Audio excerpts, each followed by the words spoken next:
Good evening, everyone, and welcome to our virtual District 1 Candidate Forum featuring Jolla Community and Will Moore. Thank you so much for joining us. My name is Nancy Walters, and I am the Executive Director of the La Jolla Community Center, and I will also be the moderator for the evening. For those of you not familiar with the La Jolla Community Center, we are a nonprofit organization that serves adults and seniors in our community. We provide exciting programs and services that promote lifelong learning, wellness, and friendship. Due to the pandemic, we have transitioned to online learning and our programs have gone virtual. Our community programs include art, yoga, meditation, speaker series, forums, cooking classes, and more. I hope you will consider joining us again soon. For more information about our current programming, please visit our website, ljcommunitycenter.org. Like I mentioned earlier, I will be moderating the evening, and assisting me is Barbara Graff, our Marketing Director at the La Jolla Community Center, and Deborah Sea, who is our Administrative Assistant. I would also like to acknowledge that we have members of the press present tonight. Thank you for joining us. I would like to take another minute to review the evening's format, and we'll begin by stating that this event is not a debate. This is an open forum with questions and answers for candidates to express their views on particular issues. I would like to remind you of the nonpartisan nature of this event. Each candidate will have 5 minutes for opening statements and 3 for closing statements. Each candidate will receive 2 minutes to answer the same question, and we will alternate between candidates to address each question first.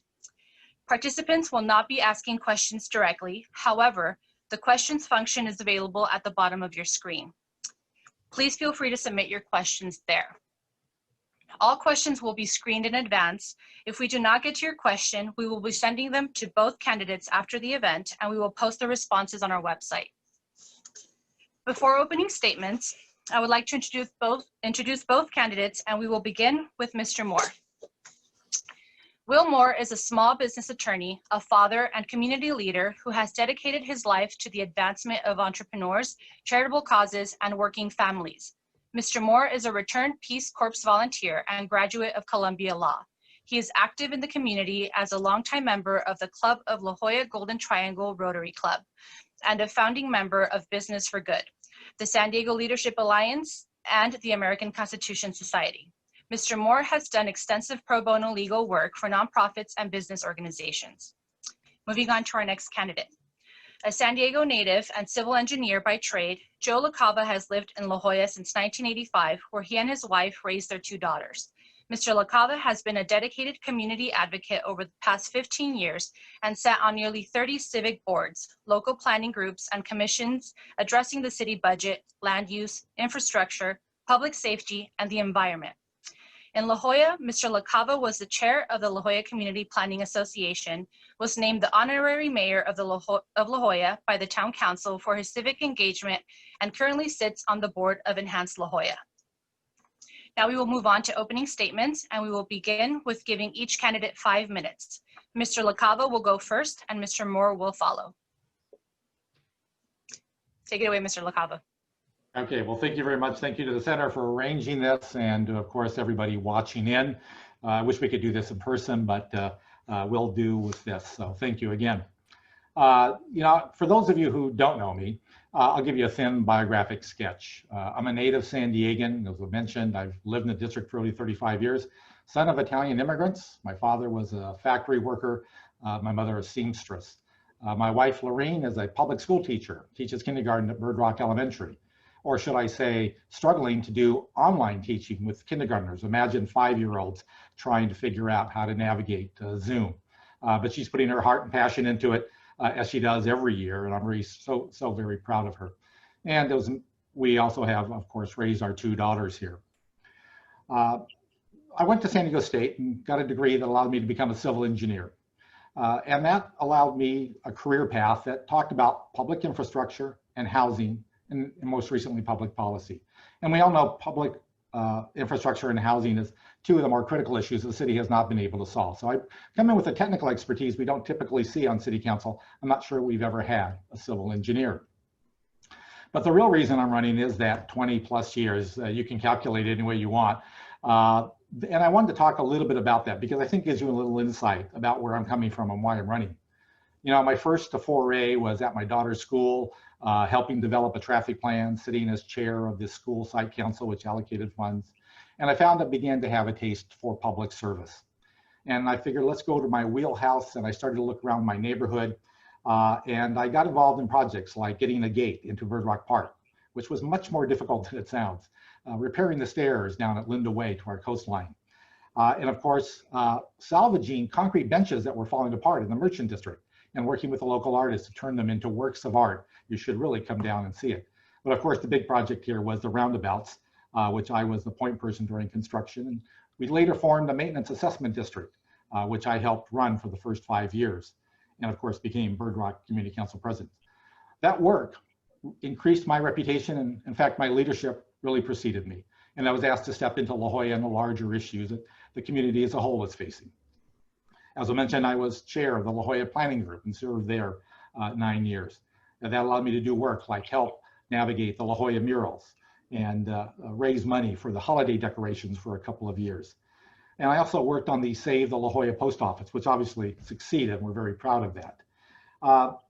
But the other thing we did was form a second maintenance assessment district in the village that desperately needed help. And proud to serve on the Enhanced La Jolla Board of Directors. And we just celebrated our 1-year anniversary of the MAD, making a fabulous difference here in the village. And I'll mention just one more thing, the La Jolla Shores Storm Aid Project, where I was able to negotiate a compromise between the contractor, the city, and the merchants, and gave them a 1-week breathing room, which turned out to be a very awful project and impacted them greatly. And I mention all these not to be La Jolla century, but to give you a taste of how my public service really began. And the leadership that I exhibited, the reputation I built as someone who was honest, accountable, and transparent, as someone who brought everybody to the table, opposing sides to work out, collaborate, and reach consensus, started to reach out on a citywide level. And I got appointed to a number of city boards and commissions with defined tasks. We solved the problems, we moved on to the next item that needed to be tackled. And it's really that combined work that causes me to run for city council. You know, a lot of candidates take a more political view of preparing themselves for the campaign. I, in contrast, really have prepared myself to be a great city council member because of all my experience working one-on-one with people like you, working down at City Hall on the 10th floor, understanding how the city works. And it's really that experience that I'm bringing to the table. Now, I don't know what the clock is on this, so I'm kind of taking a little bit of a guess here. But for all that community work, what I haven't mentioned when I talk about 30 boards and commissions is the hundreds, if not thousands, of telephone calls, email exchanges, meetings with folks like you to answer your questions, how to put a project forward, how to understand what the city is doing. And that's another, thank you for that. Thank you for what we're doing here. So I think I have that requisite preparation. People know me very well. And I'm very excited about the opportunity and looking forward to your questions. And again, thank you for this opportunity. Thank you, Mr. LaCava. Mr. Moore? Hello, everyone. My name is Will Moore. Thank you for giving a little bit of my bio a moment ago. Good to be here in La Jolla, even though I'm not in La Jolla, very sadly. I'm not at the community center. I'm up here at in my garage in my condo in Carmel Valley. And I'm glad to be here through Zoom to talk to everybody tonight. Looking forward to the questions. I've been on a long path to get to this point. I'm 47 years old. My son is 16. I grew up in a little town called Macon, Georgia. There's always some random person from Macon in the chat somewhere. And I grew up in one of the poorest neighborhoods in America, bottom 1%, I later found out, because you never really know while you're in it. Got a scholarship to Georgia Tech, a good public university, and have always felt that need to give back because a lot of folks didn't make it out of my neighborhood, still there. Some of them didn't make it out of high school alive. It was back in the late 80s. So I've always felt that that need to give back. So I joined the Peace Corps. I did 2 years advising small, mid-sized businesses in Tambacounda, Senegal. I learned how to speak French and Wolof, both of which I've frankly mostly forgotten and aren't very widely used here in San Diego anyway, especially not Northwest San Diego. Came back, went to Columbia Law, and ever since then, The first job I took was still trying to serve as at legal services, doing domestic violence protection orders for people who were under threat of violence, trying to get people not to be prevented from being evicted from places like public housing, trying to make sure people got unemployment insurance when they needed it, folks that just couldn't afford attorneys. So I got to see a broad breadth of the sorts of problems people face from a different perspective there. Moved out here to San Diego about a decade and a half ago after we had my son, and my ex-wife's family lived here, so we came out to get some family support, and that was good to have as we grew up as a family.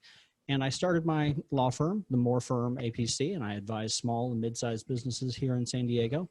I've been involved in the community for a very long time, 12, maybe 13 years. I don't quite exactly remember, with the La Jolla Golden Triangle Rotary Club, and I'm sure there's a member or a former member in the list here at somewhere.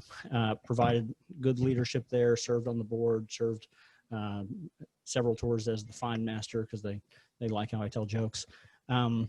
Helped found the San Diego Leadership Alliance, Business for Good, a number of these other organizations, and have really served in the community in a lot of different capacities, and given a great deal of pro bono legal advice that, you know, people just call me, I pick up the phone, I try to provide that guidance, and I'm known for that. And that's why after all that service, we have a lot of current and former elected officials who have seen my work, seen Joe's work, and have chosen to endorse me by a 2-to-1, 3-to-1 margin because they've seen my efforts in the community at all levels, not just in the government and land use, but throughout all the different parts of our society. The reason I'm running is that we, as folks in District 1, have a lot of things in common. We all have done reasonably well. That's why we're here. This is, you know, a nice part of town. We've all achieved pretty well.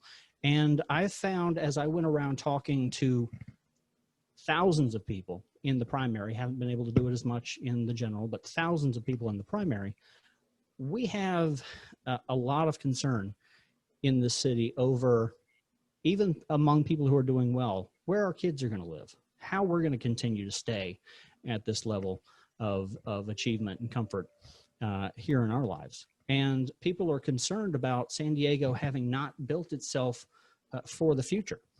San Diego has been a little bit afraid of change over a number of years, and I think we've looked towards the past, trying to be the town we were in 1980 a little too much, but time doesn't move that way. And it's time for us to admit that we need to plan for the town we're going to be in 2030, 2040, 2050. And I'm looking in that direction. And we need leadership on those large issues. So that's why I'm here tonight. And that's why I'm running for office, because I'm worried about where my kids are going to live, where your kids are going to live, where your grandkids are going to grow up, because nobody wants to raise their grandkids via Skype or Zoom while they're out there living in Flagstaff. And we'll get into some of the deep issues this evening. I'm glad to have been in your neighborhoods and spoken to a lot of you personally in depth about the issues, and I'm looking forward to talking about those tonight, and I really thank you for having me. Thank you, Mr. Moore. We're going to start with the first question, where each candidate will receive 2 minutes to address the question. We're going to start with Mr. Moore, and the question is, what is your top priority that you will address in La Jolla in the first 2 years of your service? And what are the biggest issues to solve in District 1 overall? La Jolla has a lot of issues that are really problematic. We have your empty storefronts. We have what the throat and that terrible traffic situation get in and out of there. And anybody who works in La Jolla and doesn't live in La Jolla, or lives in La Jolla and doesn't and works elsewhere, has to deal with just the difficulty getting in and out of the neighborhood in ways that are solvable. Even though we've done all these plans, nobody can quite figure out the throat, but we got to get that done. As I've walked around La Jolla, I've noticed we have, in what is really the wealthiest part of town, the most crumbling road. You know, you got Hillside Drive, which everybody knows is a nightmare. It took 2 years to just get the utilities and the paving back on Wheeling. And so we have a lot of infrastructure problems in La Jolla that I think need to get dealt with. And I think that's really the priority as we approach the next couple of years. It's going to be a tough budget time. but there's a lot of backlog that just hasn't happened, especially for this particular neighborhood. And I've seen, vis-a-vis Carmel Valley and UC, I will say that La Jolla is the one in the most need of infrastructure attention. So that's where I would focus.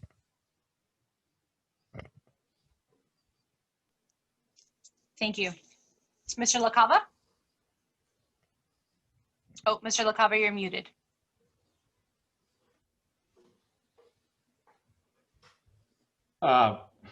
Still a rookie, huh? Great questions in terms of La Jolla versus District 1. Having lived in La Jolla, watched a great village that is one of the jewels of San Diego, yet struggles to really attract the kind of city services we need for the impact. We have a big employment center in the village. We have a tremendous tourist industry that comes through using the shoreline parks, as well as our local economy. And we really don't have the attention from the city to address some of the issues. Too often that the city figures that the La Jollans and the wealth that we do enjoy in this community will step up and take responsibility for that work. And every community in this town should get the kind of community or services that our city is providing. We did create 2 MADs to take over some of that responsibility because we're tired of waiting. But the aging infrastructure is really a key spot. We can't continue to have the broken sidewalks, people tripping, suing the city, as we've seen. And that's going to be a key part. And also to keep up the areas that are important to the city, which is the areas that attract our tourism. The parks, whether it's Scripps or Kellogg Park, and making sure that they don't get overused and abused and are maintained for the scenic quality that they really provide. District-wide, it is also a combination of La Jolla, University City, and Del Mar Heights being our oldest communities that too suffer from infrastructure deficits, lack of attention by the city. And what I've heard from the thousands of people I've talked to is that Carmel Valley, Pacific Highlands Ranch, Torrey Hills enjoy a good quality of life. They're new communities. They just say, don't screw it up here. Tackle the little issues that we'll identify for you, but maintain our quality of life. We really enjoy it up here. Thank you. Thank you. Question number 2. And that is going to be, Mr. LaCava is going to address that first. Okay. Should the height limit be dictated by Sacramento or decided locally? Why? And what are your thoughts on height limits in the coastal area? Sure. Part of that is based on what Sacramento's doing. Part of it is Measure E that is proposing to eliminate the coastal height limit in the Midway sports arena area. So let's start with the fact that the 30-foot coastal height limit that we voted in as Prop D many years ago has to be sustained. There is no debate on that. I will be a fierce defender of that. And no kind of exceptions or incentives to build more housing is going to trigger a change in the height limit. And so that's really the easy answer. And I don't think we're seeing anything from Sacramento. It's often kind of confusing, some of the proposals that are coming out and how they apply to San Diego, which is a little unique up and down the state of California. But we're looking at a coastal height limit that I'll defend. And we're not going to change it no matter which way people want to approach it. Thank you. Thank you. Mr. Moore? Well, yeah, I don't think it makes any sense to try to change the height limits in La Jolla. There is this Measure E proposal in the sports arena. Nobody can see the ocean from the sports arena area, and the sports arena area, we all have to kind of take a look at that and think, is this working out for us the way it currently is? And no, it's awful. So we need to change that very blighted, terrible thing down in the sports arena, but we have to recognize that, maybe it was a mistake to put that in Prop D back in '72 in the first place. So no, we're not going to change the height limits. I don't see any proposals or any stirrings or any even embryonic thoughts about changing the height limit from Sacramento, and nobody's proposing that in San Diego. And if they do, I'll fight them about it because we're not going to change the height limit. Thank you. So we're going to move on to question 3. And this question will be, it'll be Mr. Moore who answers this first.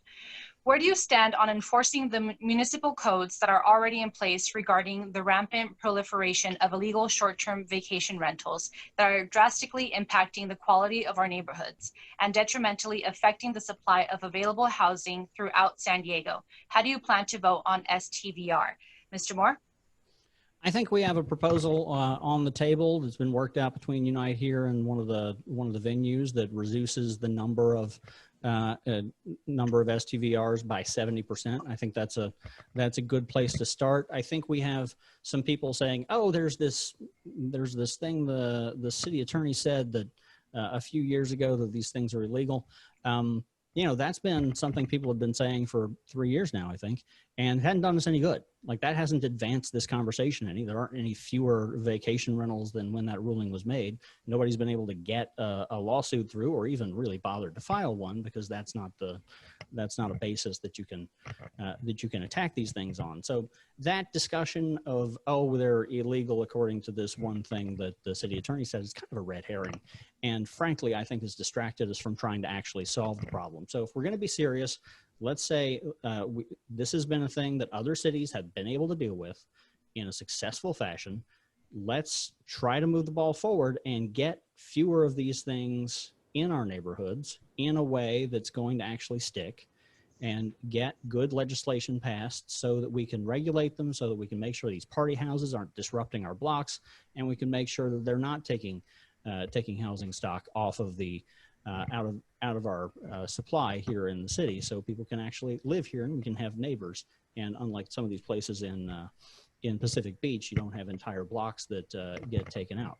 So I support some reasonable regulations that we can actually get implemented. I think this absolutist, oh, it's illegal, nothing can be ever done. Well, look where that perspective has gotten us. I'm here to get things done, not to wave signs and take hard positions that sound good on sound bites, but don't actually do anybody any good. Thank you, Mr. Moore. Mr. LaCava? Sure. I think that's the best framing of that question that I've heard over the past year and a half. So thank you for that. You know, there's ideas on paper, then there's a law in the books. And are we a city of laws? Do we choose to pick winners and losers about how we do enforcement of that law? And what are you going to do when the mayor and the city attorney is failing to enforce the law? We'll see changes coming up in the next election that may change that conversation. You know, we have upwards of 16,000 units. If you're serious about housing for San Diegans, you have to tackle that. You know, those people who say we just need to take this on kind of forget the history because we have taken this on. Barbara Bree put a proposal on the table that was adopted by the city council and the mayor. I wasn't crazy about it, but they did adopt that law. And what happened? The big bullies of the platforms came through and killed it. So let's not talk about we just need to have something on the table.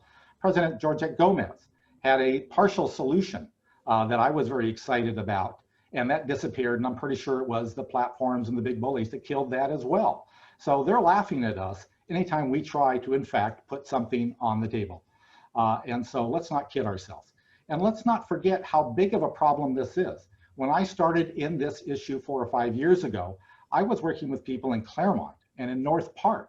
This is a citywide issue, not just a La Jolla issue.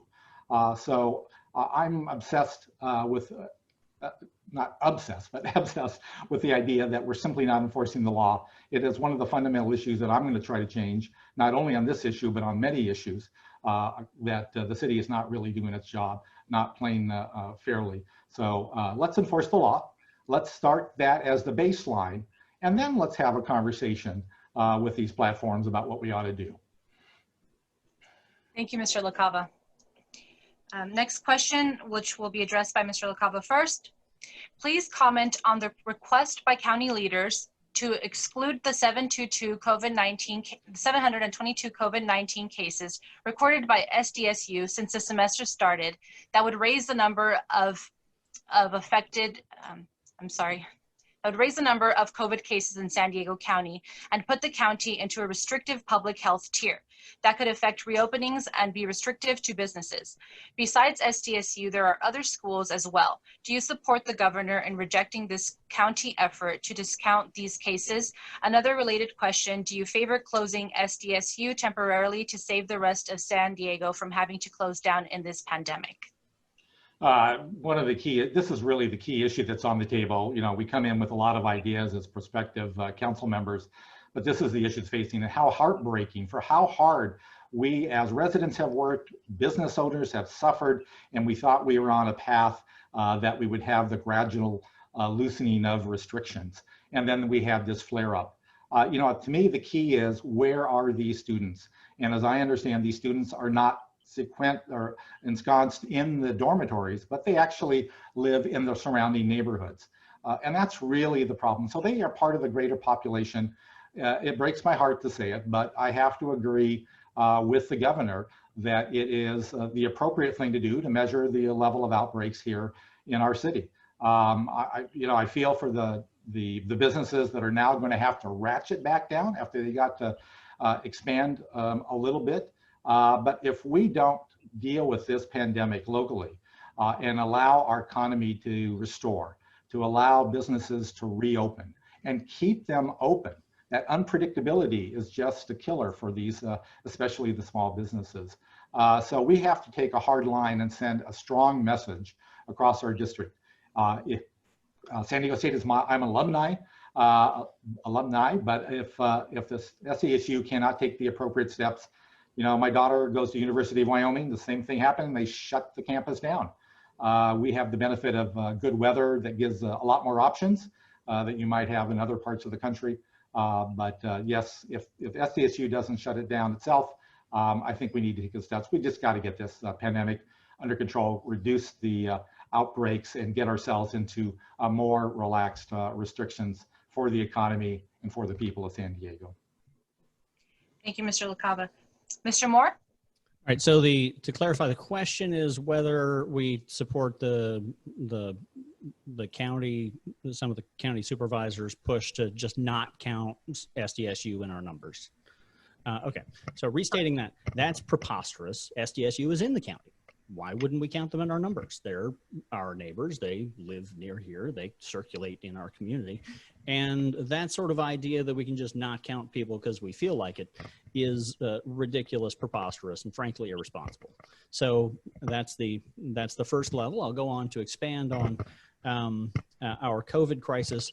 We have forced our I'm a small business lawyer. I've been advising small and mid-sized businesses of all sorts, restaurants, software companies, soccer teams, like little kids soccer teams that probably some of your kids and granddaughters have played at for years. And those businesses, it's more expensive and more disruptive to your business finances to open and close and open and close and open and close than it is to just solve the coronavirus problem the way they have done in most other responsible adult countries, and we just can't seem to do here in the United States. If we just calm down, do what we should have done properly in the first place, get this thing under control, get community spread under control, then we won't have this problem. These irresponsible politicians like Jim Desmond up there in North County are just spreading just absolutely false nonsense, and they need to be held accountable. They are hurting our community. They are grandstanding about about small businesses that they are indeed hurting. And I just think it's terrible, and we can't have that sort of thing. We need leadership in this town that's going to say, no, we're not going to go along with that. We need to get our businesses open in ways that are safe as we learn more things, allow people to be outside, allow people to be in safe environments where they can be open. But until we get this coronavirus dealt with, this is going to spiral on because we're not going to have a vaccine for another year. This is going to spiral on. We need to make it stop. Thank you, Mr. Moore. Next question will be addressed by Mr. Moore first. The question is, how would you create affordable housing in District 1 given the high cost of land? Yeah, well, there are some places where you can do some affordable. We have a problem throughout San Diego in that we do have a housing crisis. Some people like to say that we have an affordability crisis, not a housing crisis. We do have a housing crisis. We haven't built enough places for just our kids to live in the last 30 years to replace our natural population growth. And I think that's how you get a housing crisis. There are places we can build. We are going to have to subsidize some of those. But right now, our situation is so extreme that you have to subsidize just to get what they call 100% AMI, which is area median income. Now, folks who know their math terms, area median income means average people. That's just regular people have to have subsidized housing. And that's crazy. If you're in that situation, you've made a whole series of other mistakes.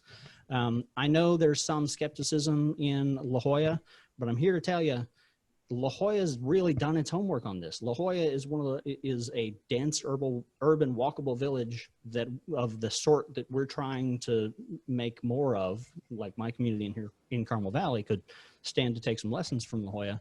If the rest of the city was just as dense as Windansea, there would be no housing crisis. And that's a neighborhood that everybody adores, right? So we need to approach it not from a place of fear, but from a place of we can take the example set by La Jolla and replicate that throughout our city effectively. Now, affordable housing, yeah, we're gonna have to put affordable housing where we can. That's gonna have to be in smaller units. Maybe you build 10 and one of them is set aside as affordable, or maybe you build 10 and 2 of them are set aside as affordable. And that's the model we're gonna have to use. But we can do it in little units throughout the neighborhood. We have it here in Carmel Valley, a 20% set aside when we were put into the plan, and you don't know who's who. They're just your neighbors, and that's the proper way to live. Thank you. Mr. LaCava? Sure. That is certainly one of the key questions, and I prefer what I think you're referring to is income restricted housing, because the term affordable housing has been kind of hijacked by the building industry, so to the point you don't even know what it means anymore. Income restricted housing is housing that's affordable. It was mentioned for low income families and moderate families. The folks that work in our blue collar jobs, what little we have left here in San Diego, and those who work in our service industries, in our hotels and restaurants, in our grocery stores. And we do have an affordability crisis because we haven't created a city that really meets the needs of all San Diegans, and yet we've created industry that actually separates them economically. To your question though, District 1 is going to be a challenge. Pacific Highlands Ranch, where we started out with a blank slate, and we told everybody we want you to deliver 20% of the units in your development, was easy to do at the get-go. We don't have that kind of open land starting from scratch anymore. What we can do is begin to look a little more creatively. And probably the only option that we have is suitably publicly owned land that is made for housing, which there isn't very much. Councilmember Bree made a valiant effort to find some land that would be available that was publicly owned land, because if you take the land cost, then you have a better shot at reducing the total cost of development. As you said, the land is very valuable and up and down in District 1. We're going to have a real challenge. Inclusionary housing, where you make it part, and a consideration that as you begin to upzone properties, that you get a community benefit back by increasing it beyond the standard 10%. Is another step. But we're going to have a real challenge here in District 1. I think, to be candid, it'll be difficult. Thank you. Next question will be answered first by Mr. LaCava. And the question is, what are your views on the UCSD theater area development? Great question. Certainly a relevant question today. I find it interesting that UCSD is also trying to change some of the grant deeds that the city gave the land to UCSD. Let's acknowledge up front that UCSD is an incredibly important economic engine for our city. A lot of the new economy came out of UCSD's research work. And of course, it's an incredibly important education. But there's a way for a big public institution like UCSD to conduct themselves. And is to realize that they are not an island unto themselves, that they're integrated in the urban fabric that is part of La Jolla, part of District 1, part of University City as well.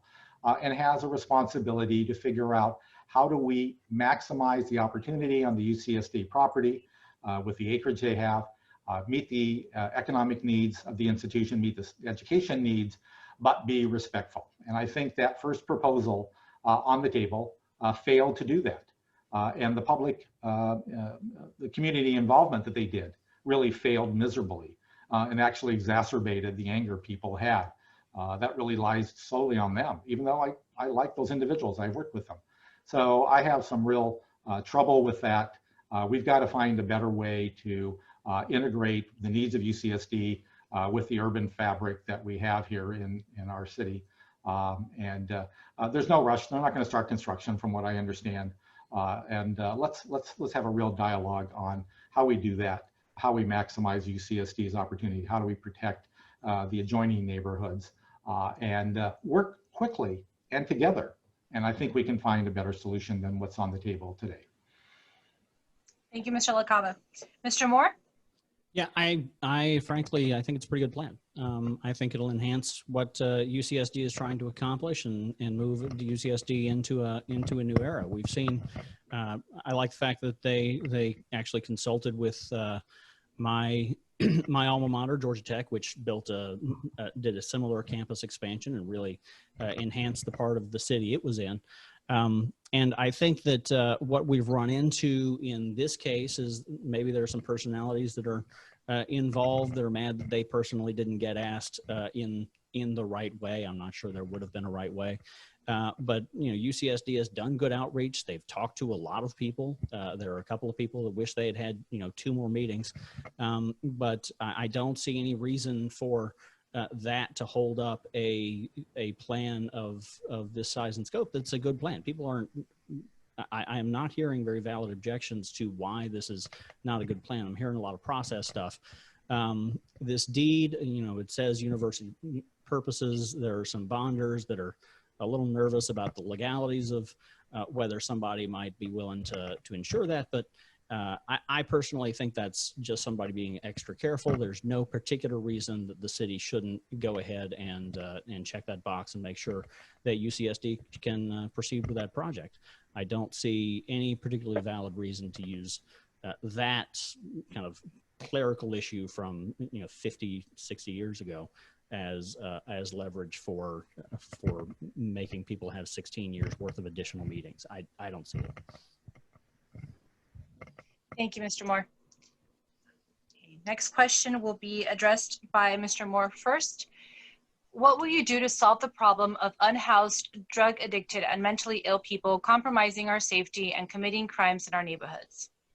Well, I'm going to push back against that question a little bit because I think that that when we characterize our homeless population with that sort of language, it's really doesn't help us get at the actual solutions to our homelessness crisis. We have a lot of people in this town, and about a third of them do have mental illness and addiction problems. But we have a lot of people in this town who are working very hard. We got people working full-time jobs, living in their cars in this town, and we need to get those people housed. When people come out and you live in the canyon for a couple of months, whatever addiction or mental illness problems you had to begin with, I'll tell you, they didn't get better in the canyon. And I understand that people feel uncomfortable when they're around somebody who's acting out. And yeah, we need to deal with that. We need to deal with that with mental health services when somebody's being particularly violent or something. We need to deal with that with policing. I agree with that. But when we characterize our homelessness crisis that way, I think that is something that is often intentionally done so we don't have to solve the problem. We just say, oh, these are bad people, let's make it worse to live in the street. And I don't think that's the right approach. So I'm gonna push that back against that and say what we have here is a housing problem. We need to get people in housing. When you take somebody with all of those problems and they're living inside, because I know people who are mentally ill who are housed, they don't have nearly the same kind of effects on our community. I know people who are alcoholics who are housed that don't have nearly that same kind of effect on our community where they make us feel threatened on a day-to-day basis. We need to make sure that our sidewalks are clear, that people are free and safe to walk down them, that our storefronts are able to function. But I'm not going to characterize humans like that just for political points. I'm not going to do it. Thank you, Mr. Moore. Mr. LaCava? Well, I think you asked a very specific and very narrow question. I think that deserves an answer. What we've traditionally done is when we see those individuals that make us uncomfortable, the natural reaction is to call the police. And the police are, for all the good things they do in protecting us and protecting our safety and dealing with criminals, are really not suited to deal with folks that have these things that are beyond this individual's control.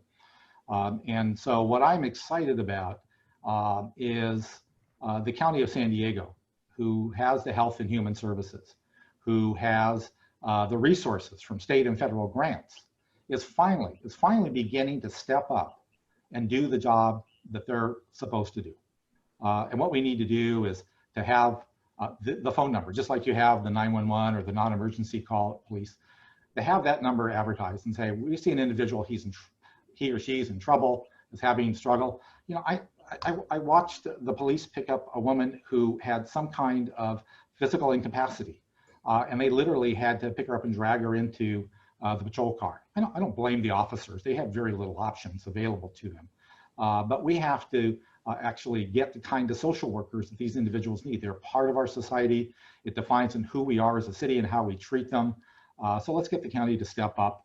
Let's make sure we have the facilities that they can be taken to and have their needs met, and have a little bit of compassion for these individuals, however they got there. It's separate from the totality of the homeless conversation. But for this particular segment, we need the hot teams, the PERT teams, to be more responsive, to advertise that phone number so people know who to call. Let's show how compassionate San Diego is, and take care of these individuals appropriately. And let's ask the county to step up, demand the county step up and do that job. Thank you. Thank you, Mr. LaCava. Next question will be addressed first by Mr. LaCava. And I'd also like to make a comment to Deborah, if there's anything on settings to up the volume. I had a comment from somebody that the volume was low. Question for Mr. LaCava, is there an effort by the Development Services Department to reduce community input in controversial or discretionary construction projects? If so, where is the pressure coming from? If so, what can be done about it? Well, there's a couple of things that are happening down at Development Services. One, I have a lot of respect for the director down there, but that department needs a complete overhaul. Everybody I talk to is concerned about Development Services. I don't think there's a conscious effort to eliminate public input on discretionary permits. I think whether they're listening to the community planning groups, whether they're listening to neighbors, can be hotly debated. I think we create these planning groups to be advisory, and then we don't give them the resources and the tools to be as effective in communicating their issues. I see people, being criticized and called names because they simply don't know the right words, and they're desperately trying to convey their thoughts and issues with the project. If you go down to City Hall and watch the hearing officer or the planning commission or even the city council, they have a city engineer, they have a city planner, they have a city attorney, all at their disposal. So our planning groups should have similar resources to make sure they do an effective job, understand the rules, and can communicate their issues more clearly. I don't think there's a conscious effort. We can do better. I remember working with Sherry Leitner to change how certain notifications were done. Simple change that eliminated a lot of confusion, and it eliminated a lot of cynicism. I mean, that time and time again, some of the dialogue that we have that gets strained is because there's a sense of people being excluded. And there's simple changes that we can make. Having worked with Development Services as a private consultant, I've been in those trenches. I know exactly what I'm talking about. And I'm going to be one candidate that's talking about change and actually will deliver that. We can do much, much better and eliminate some of the suspicion and fears and make sure we have open communications. Thank you. Mr. Moore? Yeah, I think that we definitely need our community input. I think our community input mechanisms really need to be improved. And I'm not familiar with any movement afoot in the bureaucracy of development services, but I can tell you that there is a lot of discussion about whether we are getting input from a representative swath of our community. There are a lot of people who I think have some pretty valid concerns about when you go to community planning group meeting everybody kind of looks the same and is about the same age and is about the same economic status. And then you look at the demographics of your neighborhood, and people are disproportionately younger, and a lot of people rent, and there are people from a lot of different statuses, and they're not represented there. So you only have one perspective. That's not community input. That's part of community input, but that's not the whole thing. So I think we need to get our planning groups to get more people involved. I know it's hard. I know it's difficult because it's a volunteer job. And we, of course, have that, you know, people disappear from those sorts of meetings from 20 to 50, from 30 to 50 while they're raising their kids, because it's hard to get out to those meetings when you're raising your kids. I think one of the benefits of the coronavirus situation is that we've learned to do these virtual meetings. We've learned to do more inclusive things, and we've actually gotten more input at all levels of the city from the community just because we have these virtual capacities. So I think we need to dramatically improve our community input. I think some of our community input mechanisms are not working to get input from the whole community. I think we can do better than that. Thank you, Mr. Moore. Okay, next question will be addressed by Mr. Moore again. Sorry about that. Okay. Question is, what is your position on outlawing gas blowers in gardening? Many other cities have done it, such as Los Angeles and Encinitas.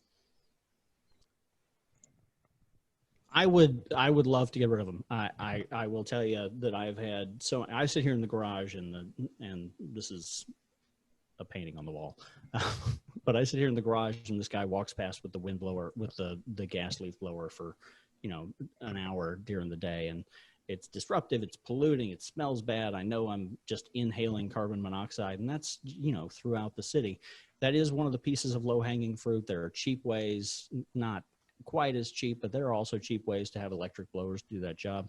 I would work with the folks who are in the industries that have to use that to come to some sort of viable solution, so we're not just laying all the entire burden of this regulatory change on them. There's some state level laws that we need to look at to make sure that we're complying with law. But yeah, I would love to have those things go the way of the dodo, as it were. Thank you, Mr. Moore. Mr. LaCava? Well, this is certainly one area where we both agree.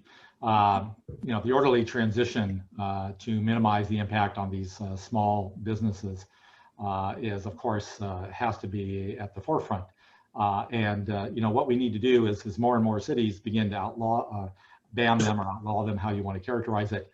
It will put pressure on the industry to take the electric blowers and improve the battery life, which is one of the challenges right now. The battery life is not very long, and so let's get the industry to get their act together to improve the electrification of these leaf blowers.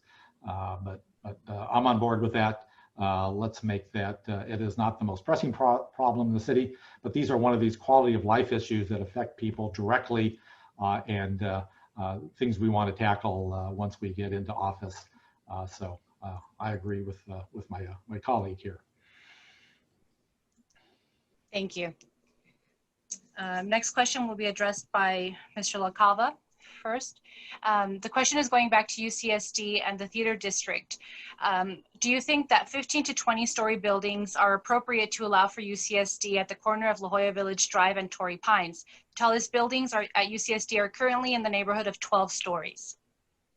Fair question. This is I was kind of addressed it in the previous response, and that is how do we meet the educational needs of UCSD and the research work they do in a way that is respectful to the urban fabric that surrounds them, and instituting the tallest buildings right across the street from the residential areas, I don't think is really being a very good neighbor. The UCSD has a lot of land and a lot of opportunities to integrate this bold vision that they're creating. The fact that they changed the name to the theater district gives you a suspicion of they're beginning to get a little bit worried about the community opposition. Again, because of the pandemic, I understand there's no pressure, no time pressure. You know, sometimes the best thing a public agency can do is say, you know what, you know, we really didn't get it right. And I really take exception to the idea that there was sufficient input. This idea of checkbox open houses, that is not authentic community input, not taking seriously the concerns that people have, is something that I think is one of the worst changes that community and public agencies have really pursued. Let's have an authentic conversation. I don't want to slow them down. I don't want to interfere what makes UCSD great and will lead it into the future. But sometimes you got to tell them, you made a mistake. Let's just own up to that. Let's have the transparency and accountability to have the conversation. Let's understand what your real time frames are as opposed to how you're trying to rush it and get it locked in today, even though you may not build it for years. I have a tremendous respect for UCSD and all the people that work there. A lot of professors are supporting my campaign, but it doesn't mean that we have to simply accept what was a misguided vision at the get-go. Let's get it right. Thank you. Mr. Moore? I don't believe those buildings are blocking anybody's views. They're not creating some sort of problem with the community. I don't really understand quite what the objection is, that it's just taller than some other building. Not violating any laws, I don't think I quite see how something being different from something else, because, if we talk about, nothing ever being different, then, nothing stays the same. We need to think proactively about what San Diego is going to look like into the future, and cities change and grow and evolve. And when we say nothing can ever be different from what's already here, I just don't think that's a responsible way to manage change, because if you stop all change, well, then you just get change you can't control. So I think that that's not something. No, I don't really see that big a problem with that. Thank you. Next question will be addressed by Mr. Moore. What do you say to people who call for defunding the police? Will you work to support Chief Nislade and the significant accomplishments he has made throughout the department? Well, actually, Joe and I have both written pretty extensive articles about this in the Union Tribune. You can go look at our positions. I think both of our articles were pretty decent a few months ago when this first came up. I think that all of the people in our community need to be able to feel safe, feel safe from crime, and not feel like the police force is actually focused on trying to get them. And I think that's fair. I think we need to recognize we live in the safest city in the history of the United States. This is the safest the United States ever been. This is the safest big city in America. And so let's have respect for that.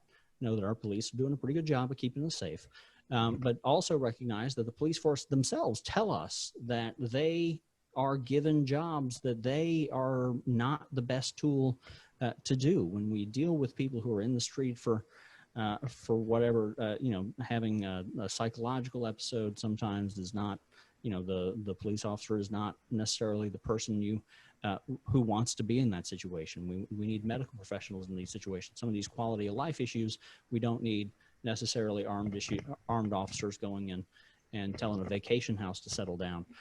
We can have other and frankly cheaper versions of legal enforcement mechanisms and quality of life enforcement mechanisms go and take care of those things. So I think that we can readdress the way we do some of the aspects of our policing, and I have spoken to the officers and the folks in the department, and they frankly agree with that. So I don't think we're talking about defunding the police, but we've created this hammer and we try to treat everything like a nail.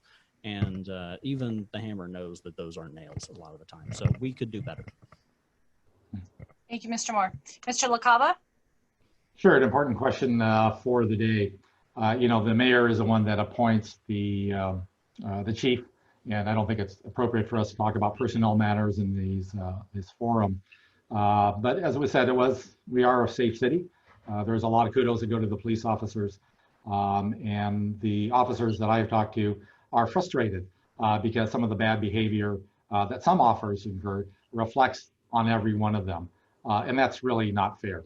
Why bad officers? And let's just admit, in every organization or institution, you're going to have some folks that just really don't fit the mold of who we want them to be and how they fit into our city, reflects badly everybody. And they're not interested in associating with them. And they have to talk openly about changing the culture of protecting and not really singling out. We've made some good changes. The chief did put in the de-escalation policy that took us 3 years to get there, into the carotid restraints, and certainly deserves kudos for finally adopting those. Those are significant changes, but they're only starting points. You know, the issues that are being talked about today have been around for years. We are a city of villages, and how the police interact with the community is differently in every different community. And we haven't really recognized that. And I think that's part of the challenge. You know, we lost a lot of officers due to salary issues, and I spoke in defense of raising their salaries. You know, one of the big issues we have is field training officers are too young to do the job of training new recruits. And we got there because we lost our mid-level officers due to attrition. So we have some challenges that we have to face. I would certainly ask the department to be more open and candid about some of the issues that are being raised. Let's work together to solve them and really show what kind of city we are. Thank you, Mr. LaCava. There will be one more question before we do closing statements, and the question is, what will you do to make sure another catastrophe like the 101 ash does not happen again? That's regarding asbestos. And Mr. LaCava, you're first. Well, we're certainly going to have a changeover in the administration, and there's nothing more powerful than to have a horrific example like that to motivate an organization to do differently than they've done before. You know, we're still unraveling exactly what happened, when things happened, and where things went wrong. But, you know, even as someone who's done a lot of real estate deals, there are some very obvious things. Part of it is what I look forward to being on the city council. Having worked with housing developers, and I've done a lot of real estate transactions. I'm not an attorney, but I know what to look for, know where the difficult points are in terms of how you renovate a building, how you keep a sharp eye. So often when you hand off a project from one team to the next team, all that institutional knowledge gets lost, and that often what gets you into trouble. So it really is about tightening, improving our real estate department that we've had trouble with for years, and making sure that we have a commitment across the board, the mayor's office, the city attorney's office, and the city council, to really partner and not rush deals. I mean, I think that's the biggest challenge. There's too much pressure, like, oh, we got to do this deal. Just, it's okay. We've really vetted it for you. City council needs to get things slowed down. I'd really like to see the city council to get its own independent attorney, just like we have our own independent budget analyst, and be able to do the job that a city council, that the public expects us to do. Not rush, not rubber stamp. Let's do a thorough job. As a civil engineer, I look forward to asking the hard questions, getting the answers. I'm not there to be Mr. Popular. I'm there to serve you in protecting our tax dollars and doing good deals at the city. And that will be just the starting point. There's so much more to talk about on that. Thank you. Mr. Moore? Yeah, I think one of the things we have with 101 Ash Street, and there have been so many issues like this with failures from, you know, the navigation center, there was the skydiving thing, and I think we have some real problems in our real estate division. I think we have some valuation problems. We have some political interference with what should be business decisions. As you know, you don't run government like a business, but this is a municipal corporation, and when it's buying a building, that's a business transaction. I've been a business lawyer for a long time. I've done a lot of real estate transactions. Know how to read the contracts. Know when you buy a building of that age, you don't even have to read the contract. There's asbestos in it. You know, there's asbestos in it. And, you know, folks lived in that building for a long time with no mesothelioma. And if you renovate the building properly, you don't get those sorts of problems coming up. So there were mistakes made in the contracting when the renovations were done, and, you know, just up and down the chain. But I think one of the things we need to recognize is, yeah, I'm a lawyer. I can do some of that, but that's not really the, you know, you're not hiring me to be like a deputy city attorney sitting on the dais up there. What we haven't done is we changed over to strong mayor. We just gave all the staff over to the mayor, but we don't have, as now we're the legislative branch at the city council, what we don't have is that oversight capacity and the staff to really fulfill that oversight capacity, function, to make sure we have time. Because I'll tell you, as an attorney, it's hard to dig into those contracts. It takes a lot of time. And I can stay up till midnight every night and read as many of them as I can, but I'm not going to keep up with a billion-dollar corporation. We need professional people whose job it is to report to the city council to look into these things in an oversight capacity, just as we do at every other level of government. Thank you, Mr. Moore. We will now move into closing statements, and we'll begin with each candidate receiving, we'll continue with each candidate receiving 3 minutes, and we will start with Mr. Moore. Folks, I think we've got some good contrasts here tonight. My approach is definitely going to be, as you can see, looking towards the future of San Diego. We have spent a long time arguing about old issues for years and years. And what we need to do here in San Diego is think about what kind of city we're leaving for our children. Because I'll tell you, I'm 47. Whatever I do in the city council is going to have those material effects. Some of them are going to be early, but some of them are going to be, plans that come to fruition in 10, 15 years. After I'm long since retired, my kids and grandkids are going to be the people enjoying most of the fruits of whether we have a prosperous economic sector, whether we have places for people to live, whether we have good parks, and they're going to be enjoying that. And so I'm here to, plant that tree whose shade I might not sit under. I think that this backwards looking, never change anything, slow everything down, I don't think that's the way you build a city. I think that's what we've tried, and look what it's gotten for us. And I don't think it's provided us with the vibrant neighborhoods that we deserve. We got closed storefronts in La Jolla. We got unpaved roads. We got 2 years just to get Nautilus back repaired. And even as the sun continues to shine and cover up a lot of our problems, we have things in San Diego that have really gone by the wayside that we need to do better. And the reason that we've had that stagnation is we don't think about the future. We think about the past. I'm here to think about the future. We need to take care of our kids and grandkids, and that's why I'm running for city council, and I hope you'll help me out. Thank you, Mr. Moore. Mr. LaCava? Well, thank you. A lot has changed since all the candidates kicked off their campaigns last year. Today we face a pandemic, an economic crisis, horrific fires, and a first conversation about equal opportunity for all San Diegans. And dealing with all these issues is going to really require some tough decisions from the new mayor and the city council. We're electing 5 first-time council members, quite a shift. Decisions that must be driven when we have those conversations about fact-based conversations while ensuring that all stakeholders are at the table, which has been a core belief of mine since the beginning.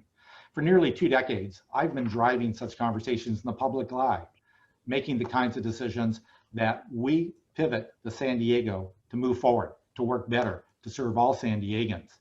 And we are making progress that we should recognize and appreciate. But all that work that I've done on those 30 boards and committees, the real story is that time and time again, I've been asked to step up and lead those organizations because city leaders and San Diegans have looked to my leadership because I do the homework. I respect all input. I'm an honest broker in building consensus, and I do it with transparency and accountability. Public input has been my watchword over the years. And these are the kinds of qualities needed to convert these contentious conversations and move our city forward. Sitting as your next council member is a natural extension of what I've been doing for the past 2 years, collaborating with stakeholders from all positions, all backgrounds, all points of view, to make sure that we benefit the district and our city as a whole as we move our city forward. We're not stagnating, we're progressing. My agenda is the agenda demanded by you, our district and our city, the needs of the future. Whether it is your quality of life that only affects an issue that only affects you, or the biggest issues that affect us as a city as a whole. And I will no longer blame you, the public, for the problems we have today. I'm tired of elected officials and candidates placing the blame on the public. It is about the elected officials. My promise to you is spending the next 4 years 8 if I do a good job. Focus on our neighborhoods in the city I love. Focus on the job you're hiring me to do, not what might come next. We need leaders with actual experience who knows how to change the city, how to work with the city, and how to work with you, our constituents, our bosses, for the job you're hiring us to do. You've seen my public service in action. You've seen the results. This is what I've done as a part-time public servant. Working full-time as your council member, I'll be the leader that best serves District 1 in the city. I'm Jolla Community running for City Council. JollaCava.com is my website. Check it out. We're looking for volunteers. I want to thank you again to the center and to all of you for attending tonight. I hope you learned about the differences between us. Stay safe, stay healthy. Thank you again. Thank you, Mr. LaCava, and thank you, Mr. Moore, for joining us today for our virtual District 1 Candidate Forum. We appreciate your time and thank you for sharing your platform with us. And for all of those who attended, we really appreciate your joining us. And again, we hope you learned something. We do have another forum coming up for the mayoral candidates. We actually have Barbara Bree speaking on October 22nd, and we hope that you can join us for that. You will receive some information after this webinar is over, so you can possibly sign up for the next one and learn about what else we have going on at the community center. Thank you again for all you do, and take care. Have a great night and stay safe. Thanks, everybody. Good night, everybody. Thank you again. Good night, Joe. Good night, Will. Take care. Good night, Joe. See you soon.